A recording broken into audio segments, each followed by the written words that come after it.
আজ বানাচ্ছি বাঙালির অত্যন্ত প্রিয় একটা রেসিপি, দই কাতলা। তার জন্য প্রথমেই যেটা করে নিতে হবে, কাতলা মাছের পিসগুলোকে হলুদ, লবণ আর সরষের তেল দিয়ে মাখিয়ে নিতে হবে। এখানে আমি দিয়ে দিলাম 1 চিমটে হলুদ গুঁড়ো, মানে হাফ চামচের মতো, আর এখানে দিয়ে দিলাম হাফ চামচ লবণ আর সরষের তেল। এখানে আমি নিয়েছি 6 পিস মাছ। এরপরে হাত দিয়ে ভালোভাবে এটাকে মাখিয়ে নিচ্ছি। আপনারা চাইলে মাছের পরিমাণটা বাড়িয়ে কমিয়েও নিতে পারেন।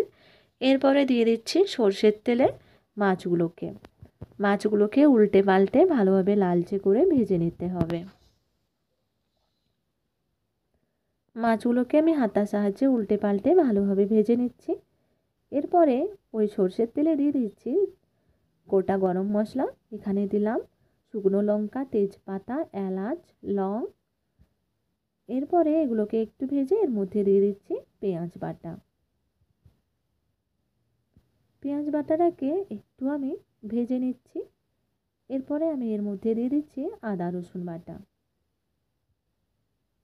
দিলাম জিরে আর ধনে গুঁড়ো। এরপরে সমস্ত মশলাটাকে একটু কষিয়ে নেব, যাতে এর থেকে কাঁচা গন্ধটা চলে যায়। তেল ছাড়া পর্যন্ত আমি অপেক্ষা করলাম। এরপরে দিয়ে দিলাম স্বাদ মতো লবণ।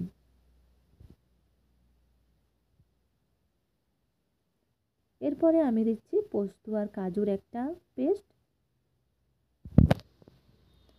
এরপরে এর থেকে আমি বাটিটা ধুয়ে অল্প একটু জল দিয়ে দিলাম।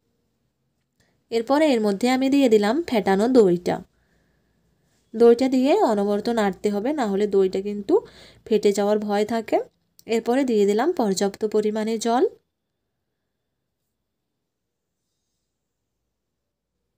এরপরে আমি মাছগুলো দিয়ে দিচ্ছি এর মধ্যে। ভেজে রাখা মাছগুলো আমি এর মধ্যে দিয়ে দিলাম।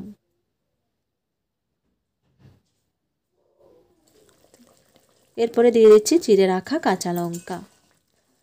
গ্রেভিটা একটু ভালোভাবে হয়ে গেলে রেডি হয়ে গেল অত্যন্ত প্রিয় দই কাতলা।